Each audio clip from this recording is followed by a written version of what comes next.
Sean bienvenidos todos, esta es mi primer creepypasta a partir de ahora. En adelante les contaré sucesos verdaderos de gente conocida, al igual manera les intentaré acercar lo más posible a la localización del suceso, además de intentar comprobar los horrores, páginas malditas, juegos, y cualquier jalada que me recomienden. Sin más que decir, comencemos. El Señor de la Cruz.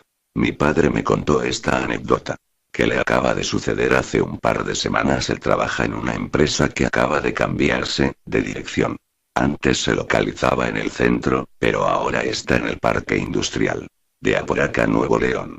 Para llegar a su trabajo se debe de bajar en una carretera y caminar por esa misma, ya que no pasan rutas hasta allá. Le habían cambiado el turno a las 6 de la mañana.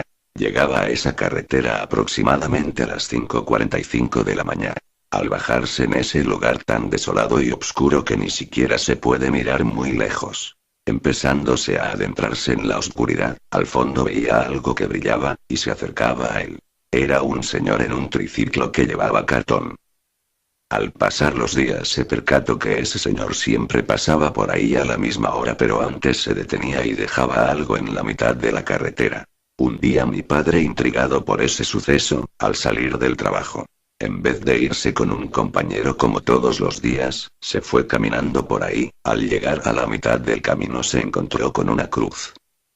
Él se dio la idea de que en aquel lugar yacía un amigo de aquel señor, pero lo que le intrigó más, fue que le dejaba ese señor todas las mañanas al difunto. En esta ocasión mi padre se levantó un poco más temprano y al llegar a ese lugar un poco antes pasó exactamente cuando el señor estaba, y observó que el señor abrió un refresco y lo puso al pie de la cruz. No le dio mucha importancia. Al llegar la tarde el amigo que le daba un ray a mi padre no se presentó a trabajar y él tuvo que pasar por ese camino deshabitado. Al llegar a la mitad de este, vio el envase de refresco casi vacío. Se le hizo algo raro pero sin importancia.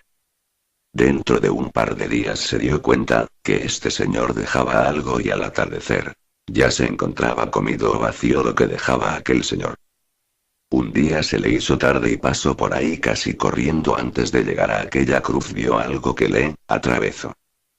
Él por reacción se detuvo de golpe y sintió una brisa fría. Observó lo poco que podía ver alrededor y justamente donde se había parado estaba esa cruz con un pedazo de pan, como si le hubiesen mordido, pero dentro del empaque. Esto todavía no acaba aquí, ya que al pasar los días, seguía viendo a ese señor y se quedaba con la tentación de preguntarle, pero al intentar hablar con él, solo lograba que acelerara su triciclo.